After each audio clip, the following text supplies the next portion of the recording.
Hello students, आज हम करने वाले हैं क्लास 10th का चैप्टर 5 अर्थमेटिक प्रोग्रेशन की एक्सरसाइज 5.3 का क्वेश्चन नंबर 4, 5, 6। ठीक है, इससे पहले हमने चैप्टर 1, 2, 3, 4 कंप्लीट कर दिया और 5.3 के क्वेश्चन नंबर 3 तक भी कंप्लीट कर दिया। सब आपको प्लेलिस्ट मिल जाएगी इसके डिस्क्रिप्शन बॉक्स में वीडियो के। ठीक है, साथ में मैंने लास्ट ईयर के बोर्ड के जो क्वेश्चन पेपर हैं वो भी डाले हैं, तो अगर आप देखना चाहो तो मतलब आपकी स्पीड अच्छी हो जाएगी, एक बार देख के आप प्रैक्टिस कर सकते हो। चलो शुरू करते हैं क्वेश्चन नंबर 4। और पहली बार अगर चैनल पे आए तो प्लीज़ सब्सक्राइब जरूर करें। क्या दे रखा, how many terms of the AP 9, 17, 25 must be taken to given a sum of 636। मतलब ये तो हमें एसन दे दिया, एसन दे दिया ना, सम दे रखा 636। हमारे पास क्या फर्स्ट टर्म दे रखी है, ए कितना है 9 और A2 कितना है 17। ठीक है, तो इससे हम कॉमन डिफरेंस आराम से निकाल सकते हैं। चलो शुरू करते हैं क्वेश्चन को। तो सबसे पहले जो हमें दे रखा है उसे करते हैं। यहाँ पर दे रखा तो 6 वाला है, हमें करना है 4 वाला। देखो, how many terms of the AP, तो n तो हमें फाइंड आउट करना है। इसमें a हमारा क्या हो गया, a हमारा हो गया 9 जो हमें दे रखा है, ये रहा a 9। ठीक है, फिर A2 क्या हो गया, सेकंड टर्म हमारी कितनी दे रखी है 17, तो ये हमारी 17 हो गई। तो कॉमन डिफरेंस तो हम बड़े प्यार से निकाल सकते हैं। क्या करेंगे, A2 क्या फॉर्मूला होता है, A2 माइनस A1। A2 हमारा कितना है 17, A हमारा कितना है 9, तो कितना आ गया D। मतलब कॉमन डिफरेंस तो हमने निकाल लिया, कितना निकाला D 8 आ गया। ठीक है, अब उसने पूछा है कि उनका सम कितना होगा। सम उसने हमें एक्चुअली दे दिया है, नंबर ऑफ टर्म्स यहाँ से हमसे पूछ रखा है। तो ये जो हमारा सम है ये क्या है, SN है। क्या है ये हमारा SN, तो उसने हमें दे रखा है SN कितना दे रखा है 636 दे रखा है ना। तो हम इसमें जो हमारा सम का फॉर्मूला है SN वाला वो लगाएंगे। SN इज इक्वल टू क्या होता है n/2। दो तरीके से इस फॉर्मूले को लिख सकते हैं। ठीक है, 2a प्लस n-1d, ये हमारा हो गया फॉर्मूला। ठीक है, अब हमारे पास n तो हमें पता करना है, n तो हमें नहीं पता, लेकिन SN उसने हमें दे रखा कितना 636, तो वो हमने लगा दिया n/2। और 2a हमें कितना दे रखा है 9, तो 2 × 9 प्लस n तो हमें नहीं पता है n-1, और d हमें पता है, हमने निकाल लिया कितना 8, तो d लगा दिया 8। ठीक है, तो 636 × 2, इसको यहाँ डिवीज़न में तो दूसरी साइड पे ले जाऊँगा, किस में हो जाएगा मल्टीप्लिकेशन में हो जाएगा n। हम ब्रैकेट को सॉल्व कर लेते हैं। ब्रैकेट हमारा क्या है 2 9 जा 18 प्लस इस 8 से इसको मल्टीप्लाई कर लेते हैं 8n-8। ठीक है, ये आ गई। इसके बाद हम क्या करेंगे, इसको मल्टीप्लाई कर देते हैं। 2 6 जा 12, 2 3 जा 6 7, 2 6 जा 12। ठीक है, तो ये हमारा आ गया। अब इसके बाद n को हम ऐसे ही रखते हैं, अभी अंदर हम कर सकते हैं सॉल्व। ये दोनों नंबर हैं, दोनों नंबर है तो नंबर को नंबर के साथ मल्टीप्लाई प्लस माइनस माइनस हो जाएगा। 18 से 8 माइनस करेंगे तो कितना आ जाएगा हमारा 10 आ जाएगा। तो यहाँ आ गया 10 प्लस 8 9। ठीक है, इसके बाद हम क्या करेंगे, देखो n से मल्टीप्लाई कर देते हैं इसके अंदर, है ना। तो ये हो गया 10n plus 8n into n करेंगे तो n² हो जाएगा, है ना। और यहाँ पर कितना है 1272। इन सारे नंबर को देखो तो 2 से सब डिविजिबल है, तो मैं सबसे पहला काम क्या कर रही हूँ, 2 से इन सारे नंबर को मैं डिवाइड कर देती हूँ।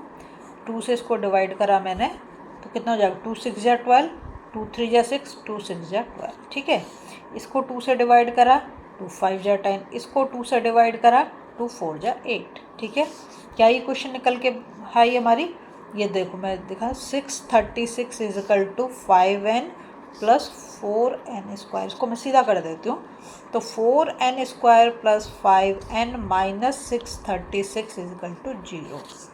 ठीक है, और ये इक्वेशन क्या है, एक क्वाड्रेटिक इक्वेशन है भाई, इक्वल के साइड लेके माइनस हो गई, क्वाड्रेटिक इक्वेशन है। क्वाड्रेटिक इक्वेशन में हम क्या करेंगे, मिडिल टर्म स्प्लिट करेंगे, मैं बिल्कुल अच्छे से तुम्हें समझा रही हूँ, बिल्कुल क्लियर हो जाएगा। सबसे पहला काम क्या करेंगे, हम रफ बना लेते हैं यहाँ पर।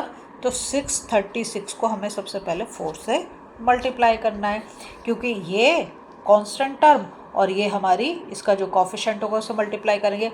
तो 4 6 जा 24, 4 3 जा 12 और 2 14, और 4 6 जा 24 और 1 25, है ना। तो ये हमारे कितना निकल के आए, फिर से एक बार चेक कर लेते हैं। 4 6 जा 24, 4 3 जा 12 और 2 14, 1 कैरी ओवर, 4 6 जा 24 और 1 25। तो अब इसके हमें फैक्टर करने पड़ेंगे। 2 5 4 4 के लास्ट में 4 4 आ रहा है, तो हम इसको किससे कर सकते हैं, हम इसको 2 से कर सकते हैं, ठीक है। तो हम इसको क्या करेंगे, 2 से फैक्टर निकालते हैं।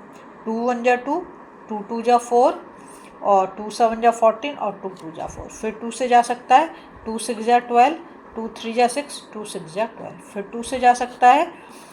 2 3 जा 6, 2 1 जा 2, 2 8 जा 16, फिर 2 से जाएगा। 2 1 जा 2, 2 5 जा 10 और 2 9 जा 18, ये 3 से जा सकता है। 3 5 जा 15 और 3 3 जा 9। 53 एक प्राइम नंबर है, तो आगे नहीं जा सकता, ठीक है।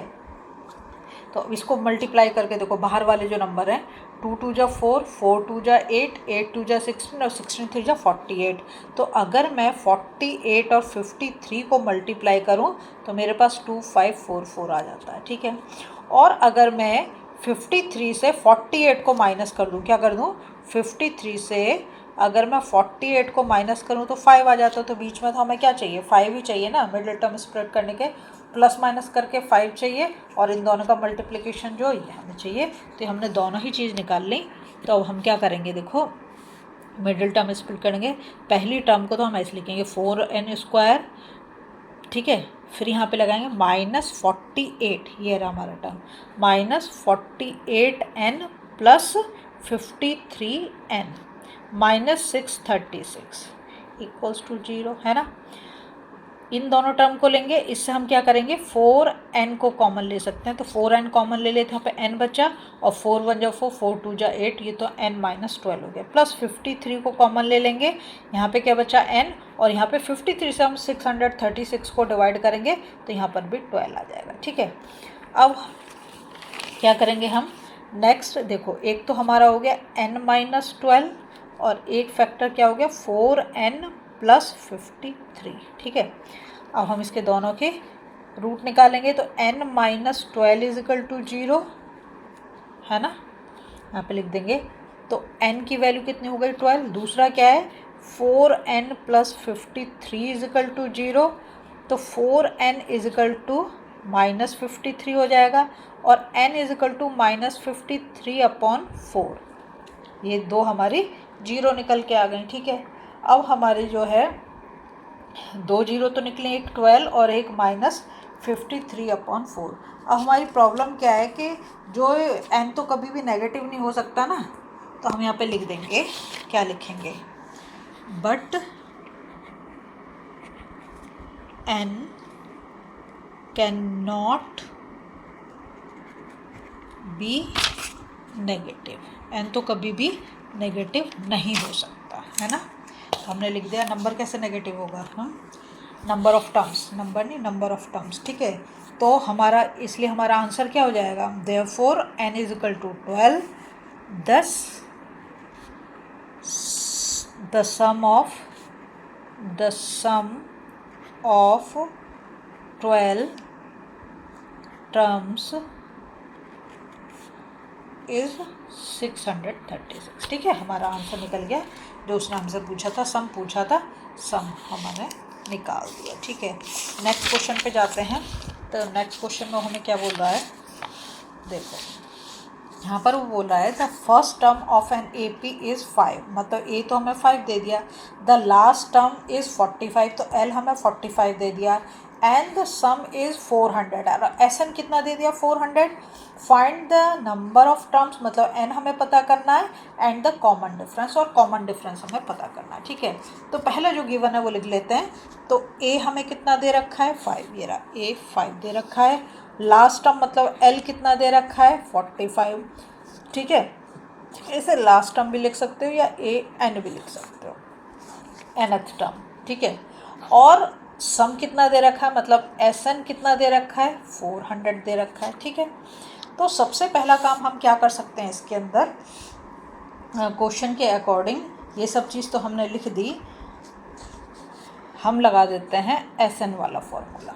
ठीक है, तो SN इज इक्वल टू क्या होता है, N/2, और हमारे पास लास्ट टर्म है तो मैं A + L लगा रही हूँ, तो वो नहीं लगा रही हूँ 2A + N, वो वाला नहीं लगा रही। ठीक है, क्योंकि हमारे पास, हमें तो पता है ना लास्ट टर्म का, तो इसलिए। तो हमारा SN तो हमें दे रखा है कितना, 400, तो ये सम तो हमने लिख दिया 400। N/2, N तो हमें नहीं पता, तो N तो हमें निकालना है। A हमें कितना दे रखा, फर्स्ट टर्म हमें 5 दे रखी है, लास्ट टर्म हमें कितनी दे रखी है, 45। ठीक है, तो ये हो गया 400, और इस 2 को इधर ले जाएंगे यहाँ डिवीज़न में, तो दूसरी साइड जाके क्या हो जाएगा, मल्टीप्लाई N, और ये कितना हो गया हमारा 50, ब्रैकेट में 45 + 5 करा तो 50 हो गया, तो ये हो गया 800 इज इक्वल टू N, और 50 इधर आ गया, वहाँ पे मल्टीप्लाई में था N के, तो इधर क्या डिवीज़न में आ गया, 0 से 0 कैंसिल करा, है ना, 5 1 जा 5, 3 बच गया, 5 6 जा 30, है ना, 0 भी तो बचा 16, तो N की वैल्यू तो हमने कितनी निकाल ली, 16। ठीक है, तो हमें इसमें निकालना था नंबर ऑफ टर्म्स, तो वो तो हमारी निकल गई कितनी, 16 निकल गई। ठीक है, और दूसरी चीज़ क्या पूछा उसने, कॉमन डिफरेंस हमसे पूछा है, तो अब हम क्या करेंगे, कॉमन डिफरेंस के लिए जो हमारा फॉर्मूला है हम उसको लगा देते हैं, और वो फार्मूला क्या है हमारा, nth टर्म वाला फार्मूला यूज़ कर देते हैं, क्योंकि nth टर्म हमारे पास है, तो AN is equal to A + N-1 D। ठीक है, nth टर्म हमारी कितनी दे रखी है, 45, मतलब वो तो लास्ट टर्म दे रखी है। A हमने कितना देखा, 5 + N हमारे पास आ गया है, N हमारे पास कितना आ गया है, 16 - 1, और ये हो गया हमारा D तो हमें फाइंड आउट करना है ना। ठीक है, तो अब क्या हो गया, 45 से 5 माइनस करेंगे, इधर जाएगा तो माइनस का, फिर ये हो जाएगा 16 से 1 माइनस करेंगे 15D, ये कितना हो गया, 40 इज इक्वल टू 15D। ठीक है, तो D इज इक्वल टू 40/15। ठीक है, अब हम इससे किसे 5 से कर सकते हैं, 5 3 जा 15 और 5 8 जा 40, तो हमारा कॉमन डिफरेंस कितना निकल के आ गया, 5/3। ठीक है, कॉमन डिफरेंस भी हमने निकाल दिया 5/3। अब हम जाते हैं नेक्स्ट क्वेश्चन नंबर 6 पर। इसमें हम, ये हमारा मतलब लास्ट क्वेश्चन होगा, इसके बाद हम नेक्स्ट वीडियो में नेक्स्ट क्वेश्चन लेके आएंगे। यहाँ पे दे रखा था first and the last term of an AP 17 and 350। जो दे रखा है, पहले फर्स्ट टर्म को हम A से रिप्रेजेंट करते हैं, तो A is equal to 17, last term मतलब L इज इक्वल टू 350। ठीक है, उसने कहा है AP first and last term, या फिर इसको हम nth टर्म भी बोल देते हैं, है ना। इफ़ द कॉमन डिफरेंस, यहाँ पर इसने हमें D दे दिया, कितना 9 दे रखा है। How many terms are there and what is their sum. तो एक तो SN हमसे पूछ लिया और N हमसे पूछ लिया, दो चीज़ हमसे पूछी है। क्या क्या पूछी है, एक तो N पूछा है कि N कितना होगा, और SN मतलब उसका सम कितना होगा, ये दोनों चीज़ हमसे पूछ ली गई है। ठीक है, तो इसमें हम सबसे पहला काम क्या करेंगे, जो चीज़ हमें दे रखी है वो तो हमने यहाँ पे लिख ली। तो हमें अगर लास्ट टर्म दे रखी है, मतलब nth टर्म तो उसने हमें दे रखी है, वो मैंने यहाँ पे मेंशन भी कर दी। अब हम लगा देते हैं अपना nth टर्म वाला फॉर्मूला। वो क्या होता है हमारा, AN is equal to A + N - 1D, ऐसे लिख सकते हैं, है ना। अब हमारे nth टर्म कितनी है, nth टर्म तो हमारी 350 है, तो हम लिख देते हैं यहाँ पे 350। A हमारा कितना है, 17 + N - 1, N तो हमें नहीं पता है, और D हमें पता है कितना है, 9। ठीक है, ये सब मैंने यहाँ पर वैल्यू प्लेस कर दी। अब हम क्या करेंगे, देखो 350 से हम 17 को माइनस करेंगे, है ना। तो मैं करती हूँ 350 - 17, ये इधर चला जाएगा तो माइनस का हो जाएगा, इज इक्वल टू, यहाँ पे हम कर देते हैं 9N - 1। इसको बस मैंने कुछ नहीं करा है, इधर शिफ्ट कर दिया है।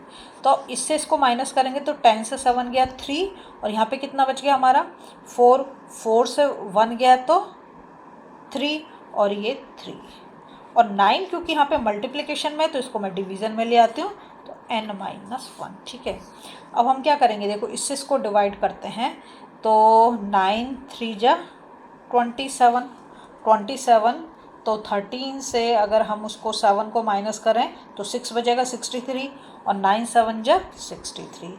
तो n इजिकल टू कितना हो गया 37 और ये इधर जाएगा तो किसका हो जाएगा प्लस का हो जाएगा। तो n की वैल्यू कितनी आ गई हमारी 38। ठीक है, तो एक तो उसने हमसे हाउ मैनी टर्म पूछा था तो हमने नंबर ऑफ टर्म्स तो निकाल दिया कितना 38। नेक्स्ट काम क्या करना है, अब हमें उसके सम भी पता करना है। तो सम के लिए जो हमारा फॉर्मूला है उसको हम लगा देते हैं, क्या होता है Sn is equal to n/2 a plus l। क्योंकि हमें लास्ट टर्म पता है इसलिए मैंने ये लगा दिया, इसमें कोई भी प्रॉब्लम नहीं है। ठीक है, अब हम क्या करेंगे n/2, n तो अब हमारे पास आ गया तो हम लगा देंगे 38/2। a हमारा कितना दे रखा है 17 और लास्ट टर्म हमें कितनी दे रखी है 350, है ना, ऐसे ही दे रखा है। ये 2 से कट सकता है, 2 1 जा 2 और 2 9 जा 18, तो ये तो हमारा 19 हो गया। इन दोनों को अगर हम प्लस करें तो 7 और 5 और 1 6 367। ठीक है, 367 को जब हम 19 के साथ मल्टीप्लाई करें, यहाँ पे कर लेते हैं रफ में। ठीक है, मैं तो कहूँगी जल्दबाजी नहीं करनी है, करके देख लेना चाहिए हमें, जिससे गलती होने के चांसेस बिल्कुल। 9 7 जा 63, 9 6 जा 54 और 6 60 और 9 3 जा 27 और 6 27 और 6, तो ये हो गया हमारा 33। ठीक है, ये हो गया। इसके बाद हम 1 से करेंगे तो 7 6 3 ऐड करेंगे 3 7 9 6, तो कितना आ रहा है 6973। ये हमारा क्या आ गया, कौन सी टर्म थी ये 38। तो यहाँ पे हम लिख देते हैं S38 इजिकल टू। ठीक है, और इसको भी लिख देते हैं, इतना लिख दिया तो hence there are 38 terms, number of terms पूछा था, in the AP having their sum भी निकाल लिया हमने एज 6973। ठीक है, अगर आपको वीडियो पसंद आ रही है ना प्लीज़ लाइक शेयर सब्सक्राइब कर दें, फॉलो जरूर करें।